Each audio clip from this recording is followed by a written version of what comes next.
Média sur Europe 1, 9h30, 11h avec Thomas Hill et avec vos invités ce matin, Thomas. Oui, je reçois ce matin les journalistes et réalisateurs Sylvie Gilman et Thierry Delestrade pour un documentaire absolument passionnant consacré au jeûne avec un accent circonflexe sur le U.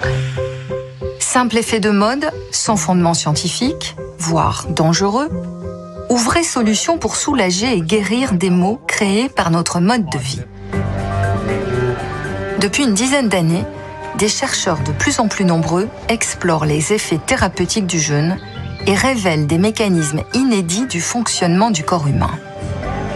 Ils s'attaquent aux maladies chroniques qu'on pensait irréversibles, repoussent les limites du vieillissement et révolutionnent la conception de nos rythmes de vie.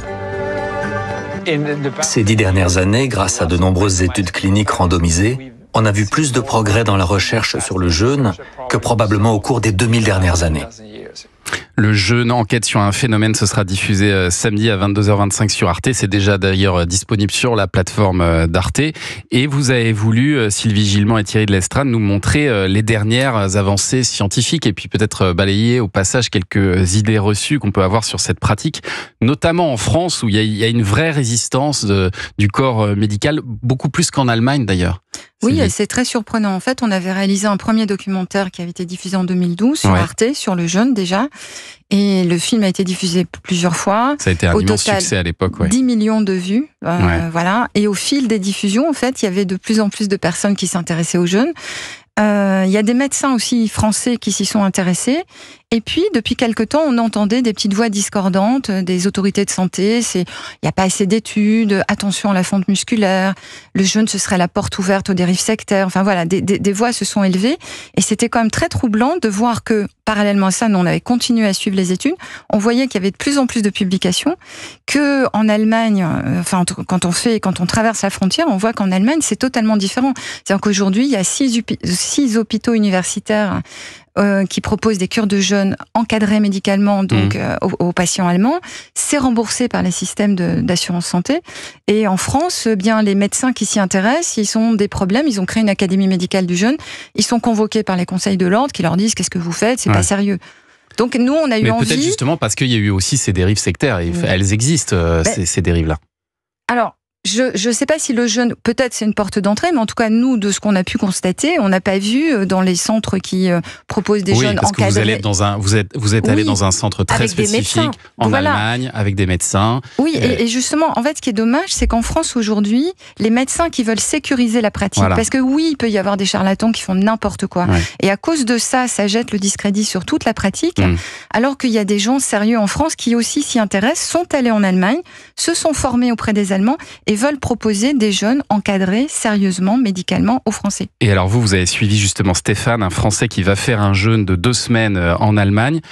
Il y va plutôt au départ pour perdre du poids, Thierry, c'est ça hein? En fait, Stéphane, c'est monsieur tout le monde. Il a 50 ans, il est sédentaire, il a un surpoids et il a un petit pépin de santé, une alerte et il s'est dit il faut que je fasse quelque chose. Et souvent à 50 ans, c'est là où les ennuis commencent un petit peu.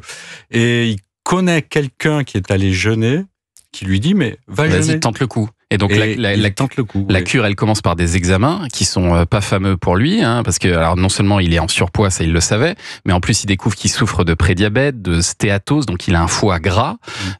Et alors au bout de 14 jours à manger du bouillon et à faire du sport et beaucoup d'autres choses qui sont faites dans cet établissement, les résultats sont assez spectaculaires pour lui quand même. Oui, alors normalement, il y avait un petit suspense. Normalement, on le découvre à la fin du film. Alors, vous n'êtes pas obligé de tout dire, mais en tout cas, je peux dire que les résultats sont spectaculaires. Voilà. Oui, voilà. Et c'est vrai que le pauvre Stéphane, il s'attendait pas du tout à ça. C'est un coup qui lui est un peu tombé sur la tête. Mais c'est pour ça qu'il voulait le faire de façon sérieuse, encadrée médicalement. Et il est obligé de traverser la frontière pour aller en Allemagne pour se soigner. La chose qu'on voit très, très claire dans ce documentaire, c'est qu'effectivement, Stéphane, il aurait pu choisir une cure qui se passe dans la forêt, dans les montagnes, où on arrête de manger. Ça existe. Ce qu'on voit très bien dans ce documentaire, c'est qu'il faut le faire, ce jeûne, accompagné de médecins. Ça dépend si vous êtes malade ou si vous n'êtes pas malade. Si vous êtes en très bonne santé et que vous voulez jeûner en prévention, vous pouvez très bien trouver des centres en France qui proposent des jeûnes encadrés. C'est 5 jours, vous n'allez pas mourir parce que vous arrêtez de manger pendant 5 jours. Si vous n'êtes pas malade, tout se passe bien.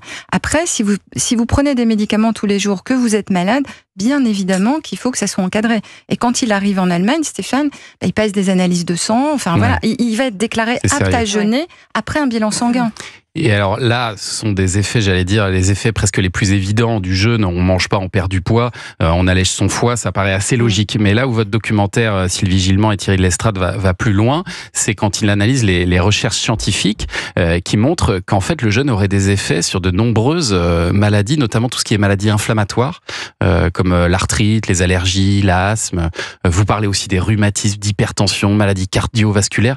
Tout cela, ce sont des choses qui sont prouvées ou ce sont des pistes encore pour les chercheurs? En Allemagne, ce sont des indications pour le jeûne. C'est-à-dire, on peut, si on souffre de maladies inflammatoires comme l'arthrose, l'arthrite, la polyarthrite, ou de maladies métaboliques comme l'hypertension, l'obésité, le diabète de type 2, un médecin peut vous prescrire une cure de jeûne qui sera remboursée. Donc, ce sont des indications qui sont vérifiées, enfin, on considère que c'est efficace.